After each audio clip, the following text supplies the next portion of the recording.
Hechos, capítulo 9, versículo 15. Vamos a darle lectura a esta parte de la Escritura y después estaremos orando por el mensaje.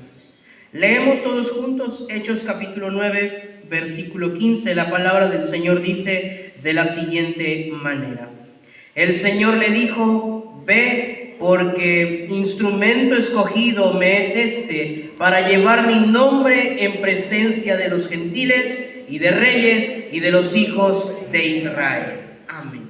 Vamos a elevar una oración a nuestro Dios. Padre celestial, delante de tu presencia nos encontramos en esta noche, Señor. Te agradecemos porque tú nos has guardado, Señor, y nos has permitido y nos permites una vez más ocupar este lugar, este privilegio, Señor, de poder compartir tu palabra a la vida de quienes hoy están aquí, Señor, y a la vida de quienes también nos escucharán por otros medios. Te rogamos, Señor, que seas tú quien bendiga este mensaje, y te rogamos, Señor, que seas tú quien selle este mensaje en el corazón de cada uno de nosotros por medio de tu Espíritu Santo.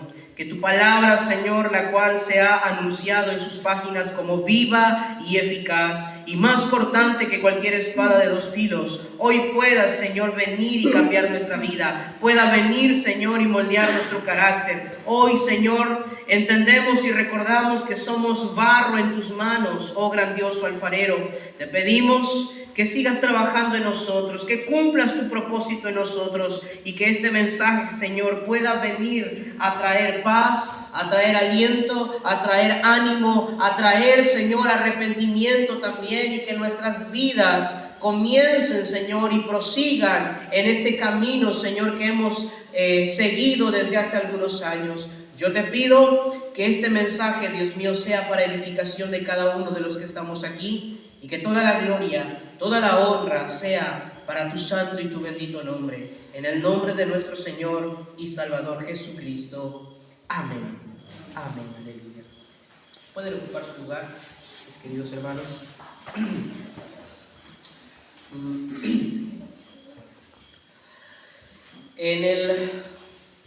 En Hechos capítulo 9 se narra un relato muy conocido, muy popular.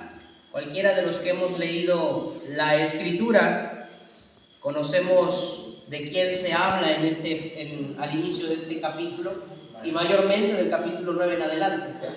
Entonces, esta parte de la Escritura nos narra la historia de un hombre que creía firmemente que hacía la voluntad de Dios con sus acciones. Este hombre creía estar haciendo lo correcto e iba camino a cierto lugar, y en el camino, en el trayecto, tiene un encuentro con el Señor. Es ahí donde el Señor le hace entender que lo que está haciendo está mal. Este hombre entiende que su comportamiento es incorrecto. Este hombre entiende que la manera de vivir de los últimos días de su vida no era la agradable delante de Dios, no era la manera correcta delante de Dios. Y este hombre, desde ese momento, tiene un cambio de vida totalmente drástico, a tal grado que de aquí en adelante también se le conocería por otro nombre. Y es aquí en esta parte de la Escritura que vemos algo muy significativo, muy importante, que podemos aplicar a nuestras vidas. La mayoría ya lo ha de saber, pero para quienes no lo recuerden, tal vez estamos hablando de un hombre llamado Saulo de Tarso. Él mismo se describe, o se describiría más adelante, como un judío nacido de la tribu de Benjamín, circuncidado al 8º día de su nacimiento. Él mismo se menciona fariseo de fariseos. En cuanto a la ley, sumamente celoso, más que todos mis contemporáneos, dice él. Este hombre tenía muchas cualidades. Este hombre tenía muchos, vamos a decirlo así, atributos que lo hacían sobresalir de los demás, de quienes lo rodeaban, del otro grupo de fariseos. Este hombre asimismo da otra descripción sobre su persona en otra parte de la Escritura, y él menciona soy el más pequeño entre los apóstoles. De la misma manera, no soy digno, no merezco llamarme apóstol porque yo mismo era perseguidor de la iglesia. Yo mismo era el que iba, los arrestaba, los torturaba, los llevaba hacia los sacerdotes, hacia Jerusalén, hacia las prisiones. De este hombre de quien hoy quiero volver a hablar, hemos dedicado muchos mensajes a la vida de este hombre, pero cada que leemos su vida, su testimonio, su servicio, es algo que en lo personal siempre llega y toca lo más profundo de nuestro ser. En esta parte de Hechos capítulo 9, el relato que se menciona popularmente se conoce como la conversión de Saulo. Y es aquí donde el Señor le extiende su llamado, el llamado a seguirlo, el llamado a una nueva vida, el llamado a estar a los pies de Cristo. Y ese llamado, en términos generales, es el mismo que a ti y a mí se nos ha extendido. El mismo llamado que se le extendió a Saulo en aquella ocasión, es el mismo llamado que se extendió a cada uno de nosotros cuando Cristo llegó a nuestras vidas. ¿Es así o no es así? A todos. Ahora bien, este llamado consta de algunas características especiales que ameritan ser examinadas y reflexionadas.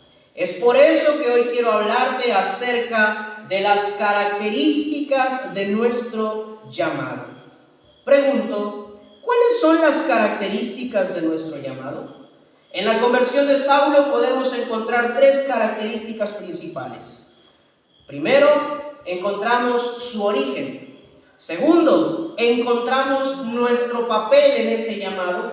Y tercero, encontramos nuestra labor en ese llamado. Esas son las tres características de las cuales hoy quiero hablarte. Y sin más preámbulos pasamos a la primera característica. La primera característica de nuestro llamado es su origen. El Señor, después de que tiene su encuentro con Saulo, le habla a un hombre llamado Ananías, otro personaje de esta parte de la Escritura, un seguidor del camino, un discípulo que vivía en Damasco, la ciudad justamente a la que Pablo se dirigía antes de encontrarse o de tener su encuentro con el Señor. El Señor le da una orden, la cual nosotros leímos en el versículo 15.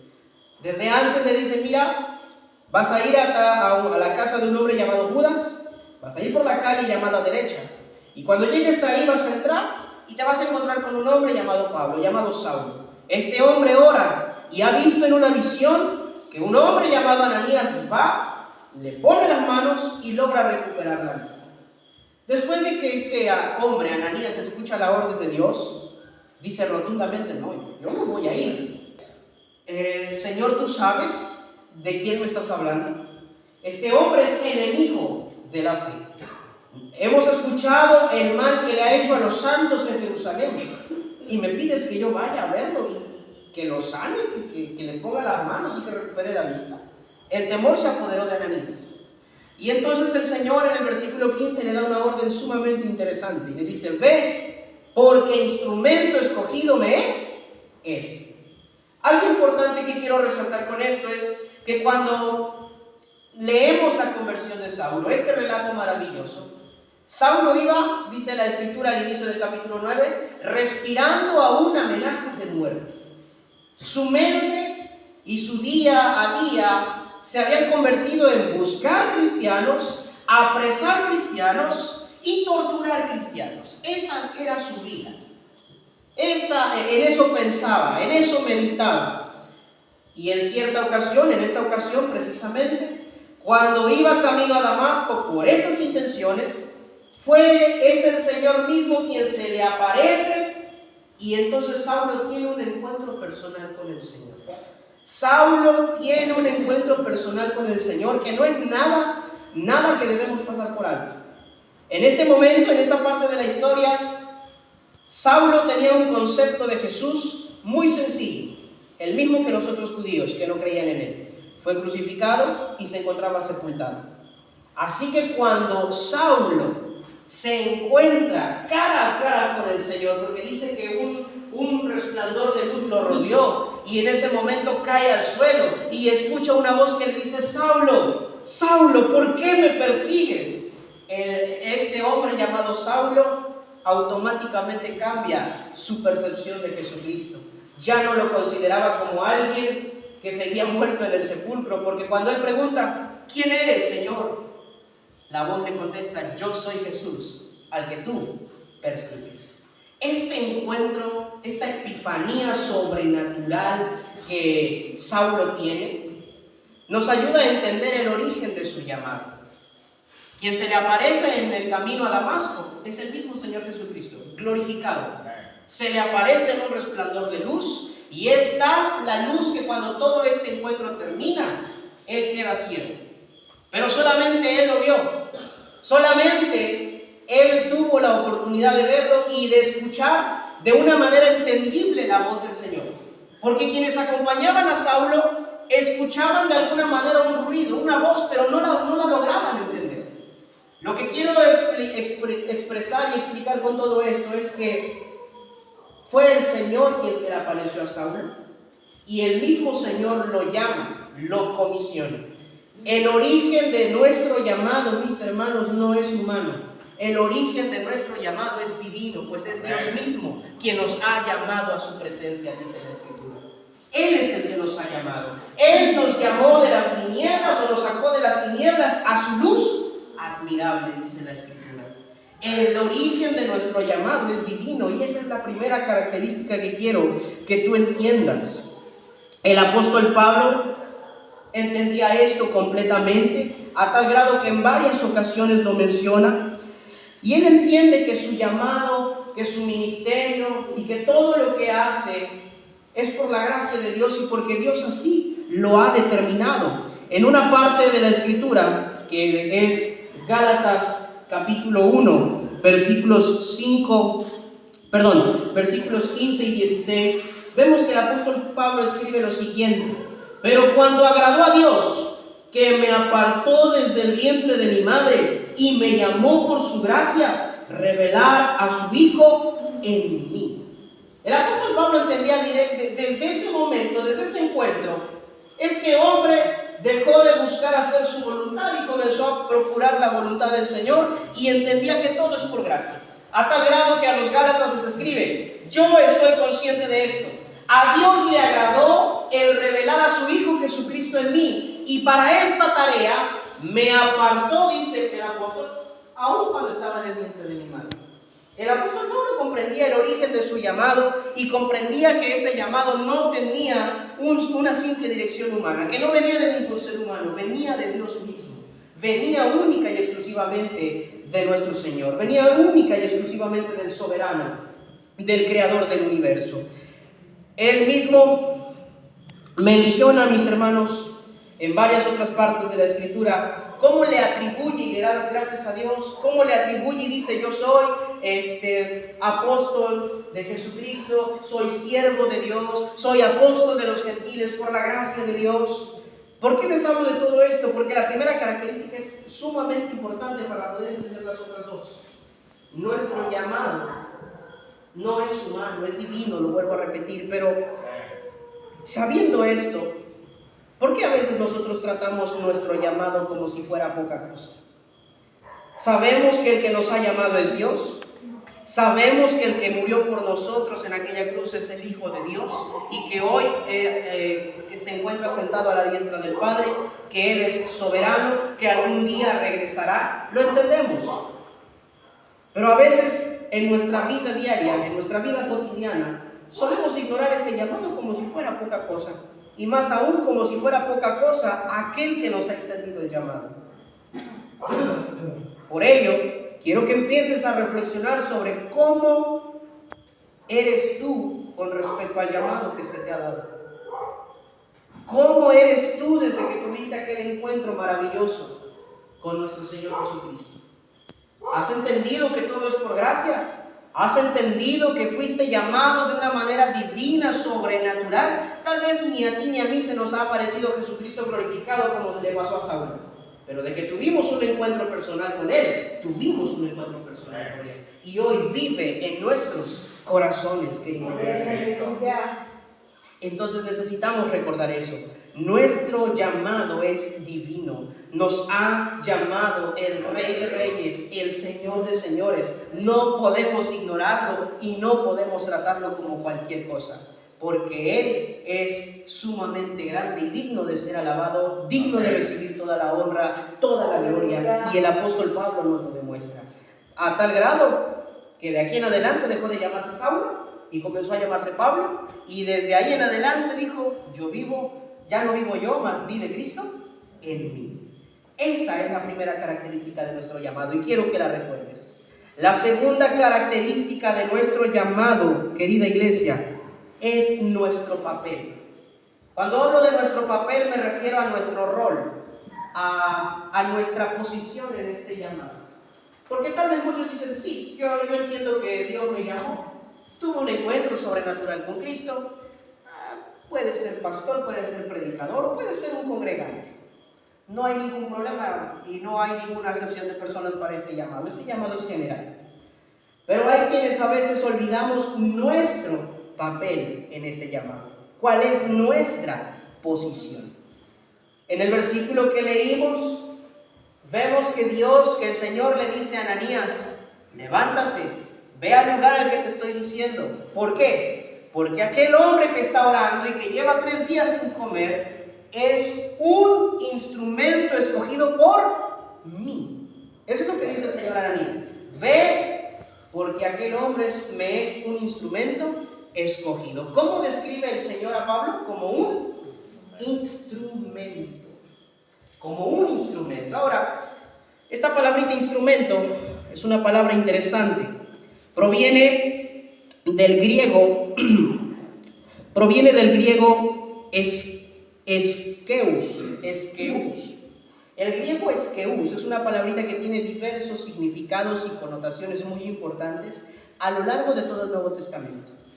La palabra griega eskeus tiene los siguientes significados dependiendo en dónde la encontremos. Hay varios pasajes en donde aparece esta palabra griega, y en Hechos capítulo 9 verso 15 se traduce como instrumento, pero también se puede traducir, mis queridos hermanos, como herramienta, vaso, recipiente, cuerpo, hablando del cuerpo humano.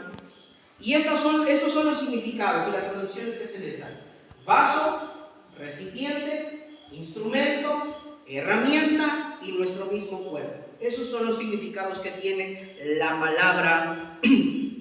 palabra skeus. Pero ahora también tiene otras connotaciones, significados un poco más profundos. Encontramos que también puede indicar e indica en algunos pasajes destino, propósito, utilidad, función, dependencia y sumisión. Estos son los significados básicos de esta palabrita griega.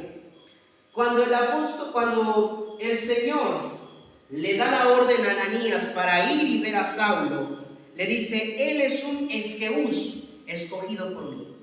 Es un instrumento, es una herramienta, es un recipiente, es un vaso que yo mismo me he preparado para un propósito específico. Es importante mencionar que las connotaciones que tienen, les decía, tienen que ver con destino y propósito. Si yo te preguntara, querida iglesia, ¿cuál es tu propósito?, ¿me sabrías dar una respuesta concreta? Si te preguntara, ¿cuál es tu utilidad en el reino de los cielos, en la obra del Señor?, ¿sabrías darme una respuesta concreta? El Señor menciona que Pablo era un instrumento escogido, algo que tenía utilidad, o mejor dicho, alguien que tenía utilidad y alguien que ya Dios le tendría preparado un propósito. Era un recipiente, era un instrumento, una herramienta para un propósito específico, un propósito detalladamente planeado por Dios. Ahora yo pregunto, ¿esto solamente se limitaba a Pablo? Obviamente no. Cada uno de nosotros, al ser llamado a la presencia del Señor, al ser llamado a formar parte de la iglesia de nuestro Señor Jesucristo, es decir, del cuerpo de Cristo, se ha convertido también en un eskeus, en un instrumento. Y como instrumento y como herramienta, debemos entender que debemos tener tanto un propósito como una utilidad en la obra del Señor. A tal grado que esta nueva herramienta que acabo de adquirir me sirve porque tengo varias versiones de la Biblia, diccionarios, concordancias, puedo investigar en internet. Es un instrumento y lo adquirí por un propósito específico. Así como en los días de calor, aquella herramienta es útil para poder ayudarnos a soportar las altas temperaturas. Así como esta herramienta es útil para que la voz del que habla pueda escucharse más allá, tiene un propósito específico. El Señor murió por ti en la cruz, resucitó al tercer día, te alcanzó, te lavó con su sangre y te ha permitido ser su hijo, porque tiene un propósito para ti y porque eres su instrumento elegido. No eres cualquier cosa.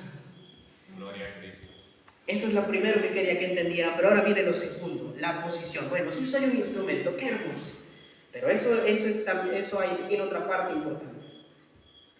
Muchos, sean pastores, sean predicadores, y algunos que se autodenominan profetas y apóstoles, y a veces mismos congregantes, hemos cometido el error de a veces sentirnos la última Coca-Cola en el desierto. Nos hemos sentido los protagonistas de nuestra historia. Y cuando Dios empieza a hacer maravillas a través de nosotros, como lo hizo con Moisés, como lo hizo con Elías y con otros grandes personajes de la Escritura, a veces cometemos el error de que eso se nos sube a la cabeza y a veces nos queremos atribuir el crédito a nosotros. En cierta ocasión, cuando hablábamos del tema Hablemos de humildad, les mencionaba, ¿cuándo en la vida ustedes han visto que se le dé un premio al micrófono del cantante? ¿O cuándo en la vida han visto que se le dé un reconocimiento a la cámara con la que se filmó la película más famosa? ¿Cuándo han visto ustedes que se le dé un reconocimiento a la herramienta del mecánico con la que repara un auto? Jamás. Son herramientas, son instrumentos. En el caso espiritual, en el área de la iglesia, en el área de nuestro llamado, somos instrumentos. No merecemos gloria y honra. Toda la gloria es únicamente para el Creador, para el artista, para aquel que es el que está sentado en el trono. Solamente Él. Por eso debemos entender nuestro papel. Esa es la segunda característica de nuestro llamado. Si tú entendiste que tu llamado tiene origen divino, primera característica, entenderás que el autor de todas las cosas es Él y que únicamente eres una herramienta a su disposición, su siervo, su hijo, aquel que obedece la palabra de nuestro Señor. Únicamente eso. Aleluya. Sí, porque el espíritu altivo, la arrogancia no tiene nada que ver con alguien que busca servir a Dios una vez que ha entendido su llamado. Aquel que ha entendido su llamado jamás va a ser jactancioso, jamás, porque se reconoce a sí mismo. La Biblia nos da una muy buena descripción de nosotros mismos. La segunda carta a los Corintios, el apóstol Pablo menciona de dónde veníamos nosotros. Segunda de Corintios, no vayan a la cita, solamente la menciono, capítulo 4, si mal no recuerdo, versículo 7 en adelante. Se nos da una muy buena descripción de quiénes éramos. Dice el apóstol Pablo, mírense entre ustedes, hermanos. No todos ustedes son sabios, no todos ustedes, pasándolo a un lenguaje más actual, no todos ustedes son profesionistas, no todos ustedes tienen el mismo nivel de estudios, pero en algo sí nos parecemos, dice Pablo. Todos venimos de un mismo lugar. Todos tenemos una característica en común. El apóstol Pablo menciona que Dios eligió de lo vil, el Señor eligió de lo menospreciado, el Señor eligió de lo necio, el Señor eligió de lo que no era. De ahí nos eligió el Señor. De ahí nos sacó. De lo necio, de lo vil, de lo menospreciado y de lo que no era. Esa descripción encaja perfectamente conmigo y encaja perfectamente con cada uno de nosotros. Si hoy podemos decir que somos hijos de Dios, es porque por la misma voluntad de Dios, por la gracia de Dios. No hay nada especial en nosotros. Por eso dice el apóstol Juan en su Evangelio, capítulo 1, verso 12, mas a todos los que le recibieron, a los que creen en su nombre, les dio la potestad, el derecho, el privilegio de ser hechos hijos de Dios. Y esto, dice el siguiente versículo, no por voluntad de carne, ni de sangre, ni de varón, sino de Dios. Únicamente. Gloria a Dios. Y de hecho creo que les di mala cita porque esta... Segunda de Corintios 4:7 ahora que recuerdo es la otra cita que les quiero mencionar. Pablo entendió todo esto y por eso menciona, tenemos este tesoro en vasos de barro, para que la excelencia del poder sea de Dios y no de nosotros, dice el apóstol Pablo. El apóstol Pablo entendió esto. Cuando uno entiende el origen de su llamado, que es divino, entenderá su papel en ese llamado. No somos los protagonistas, no somos aquellos que tienen el poder de sanar ni el poder de salvar. Únicamente somos los instrumentos de Dios aquí en la tierra, y es Dios el que hace su obra y es Dios el que merece ser glorificado. Esa es la segunda característica de nuestro llamado. Y la tercera característica de nuestro llamado es nuestra labor. Nuestra labor, ¿qué es lo que tenemos que hacer? La Escritura menciona, volvemos a recordar el versículo que leíamos al inicio, el Señor le dice a Ananías, ve porque me es instrumento escogido. ¿Para qué? Vamos a volver a leer el versículo que leímos al inicio. Le damos lectura desde el inicio al versículo 15. Dice la Escritura, el Señor le dijo, ve porque instrumento escogido me es este. ¿Para qué? Para llevar mi nombre en presencia de los gentiles y de reyes y de los hijos de Israel. Leemos el siguiente versículo. Porque yo le mostraré cuánto le es necesario padecer por mi nombre. Una vez que el Señor menciona, yo fui el que lo eligió, Él es mi instrumento. Ahora sí, Ananías, te voy a decir para qué lo elegí y para qué va a ser mi instrumento. Para que Él lleve mi nombre en presencia de los gentiles, en presencia de los reyes y en presencia de los hijos del pueblo de Israel. El llamado de Pablo, en un término general, es el de predicar a Cristo, anunciar el evangelio de Jesucristo. A él específicamente se le conoce y se le nombró como apóstol a los gentiles. Él mismo se menciona así en Romanos capítulo 11, verso 13.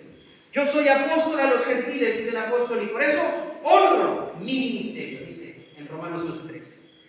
Él mismo comprendió y el Señor le hizo entender cuál era su llamado.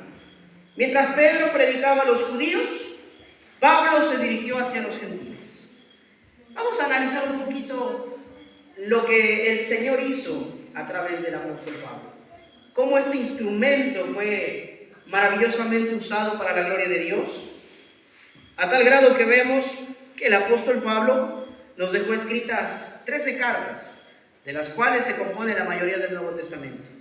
Esas cartas le infundieron aliento, enseñanza y esperanza a las iglesias de su tiempo, y por la gracia de Dios y la inspiración del Espíritu Santo, aún a nosotros, muchos años después, nos siguen animando, nos siguen nutriendo y nos siguen edificando, porque ahora forman parte de la palabra de Dios. Esas fueron escritas por el apóstol Pablo porque Dios lo usó como instrumento. Asimismo, es el que fundó bastantes iglesias en muchísimas ciudades gentiles. Por mencionar, Corinto, Galacia, asimismo Éfeso, Filipos y muchas otras más. Hay gran historial de cómo cuando uno de nosotros entiende el llamado y estas 3 características, Dios lo usa poderosamente para glorificarse. ¿Es así o no? No es así. Viendo el ejemplo de Pablo.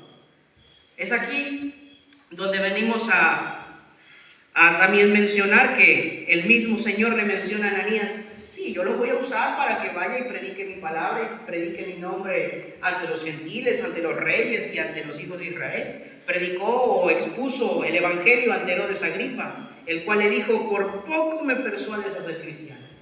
Se cree que también expuso el evangelio ante César. Se cree que este hombre fue usado en grande manera por el Señor, pues era su instrumento escogido. Y de igual manera sabemos que padeció, y vaya que padeció. Dice el Señor, yo le voy a mostrar cuánto le es necesario padecer por mi nombre. Fue apedreado, fue azotado, fue encarcelado más de una vez, y obviamente murió como un mártir. El apóstol Pablo es este gran ejemplo de cómo cuando uno entiende el llamado que el Señor le hace y entiende sus características. Y cuando uno se somete a la voluntad del Señor, Dios lo puede usar maravillosamente. Cualquiera de nosotros podría decir, pero a mí no creo que me use. Tengo tantos errores, cometo tantos pecados. Bueno, este hombre era el perseguidor de la iglesia de Cristo. Pero hoy, cuando hablamos de Pablo, lo primero que se nos viene a la mente no es Saulo el perseguidor, sino Pablo el apóstol, Pablo el predicador, Pablo el instrumento del Señor. No sé cómo sea tu vida y tampoco sé las cosas que hayas hecho antes de venir a Cristo, y tú tampoco conoces lo que yo hice antes de venir a Cristo.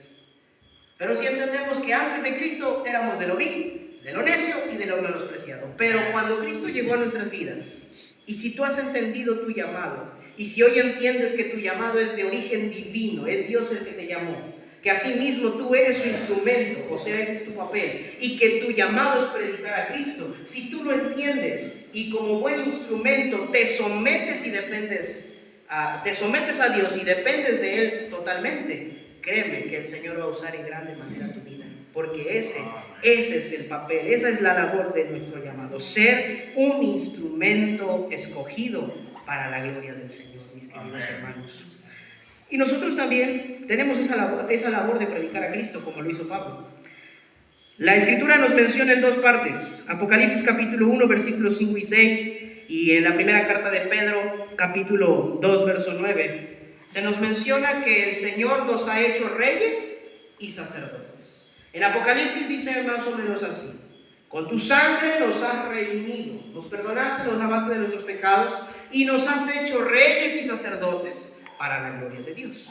Y en la parte de Pedro, en la primera carta de Pedro, capítulo 2, verso 9, el apóstol Pedro menciona: mas vosotros sois linaje escogido, real sacerdocio. Todos somos sacerdotes espiritualmente. Así como la redención, la salvación por la sangre del Cordero viene a todos los que creen en Cristo, de igual manera espiritualmente todos somos hechos sacerdotes, un real sacerdocio. Ahora pregunto, ¿cuál era la labor de un sacerdote en términos sencillos y resumidos? Un sacerdote tenía la siguiente labor: presentaba las necesidades del pueblo delante de Dios y asimismo presentaba a Dios delante del pueblo. Entonces hoy nosotros somos sacerdotes y tenemos la labor de presentarle a Cristo a la gente y de presentar las necesidades de la gente delante del Señor. Esa es nuestra labor. Lo mismo que el apóstol Pablo. Es necesario que este hombre, dijo el Señor, lleve mi nombre en presencia de los gentiles, en presencia de los reyes y en presencia de los hijos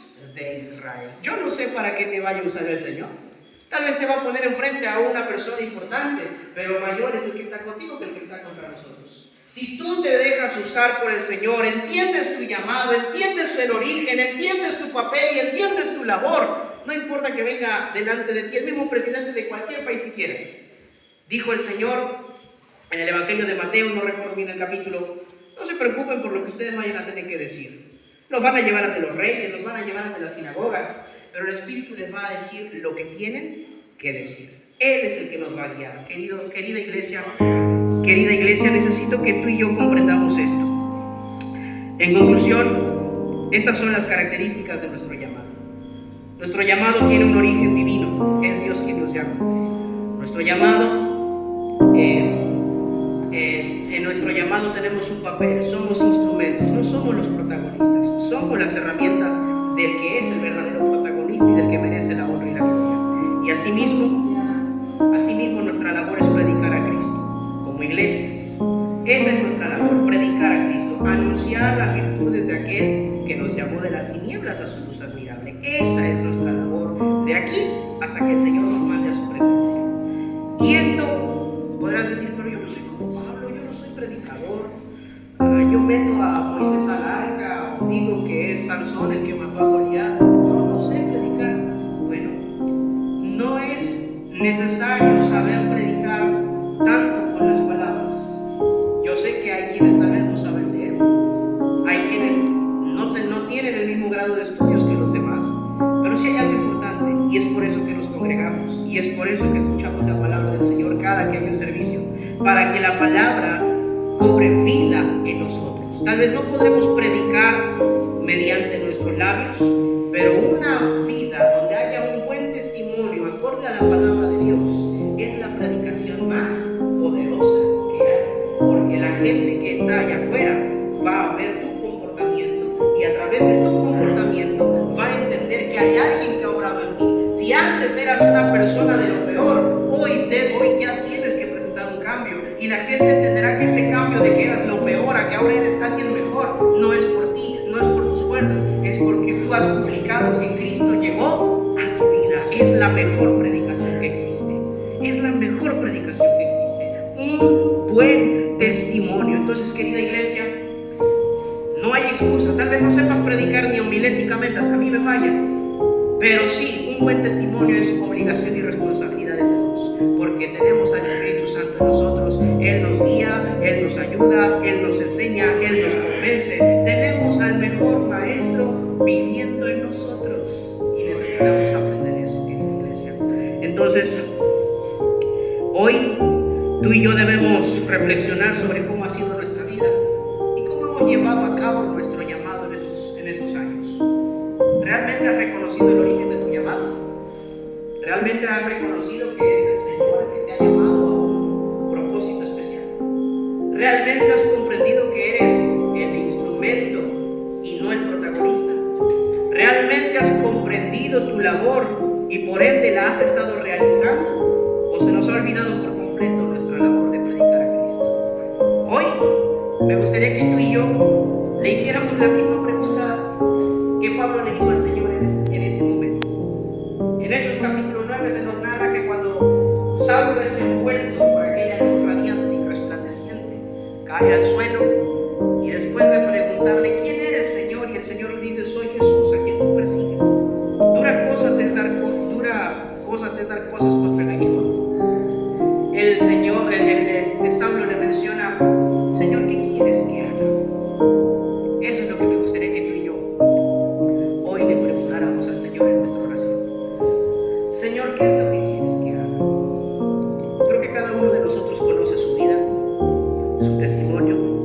Cada uno de nosotros sabe si ha entendido el origen del llamado. Cada uno de nosotros sabe si en algún momento tal vez no ha entendido que es instrumento y se cree el protagonista.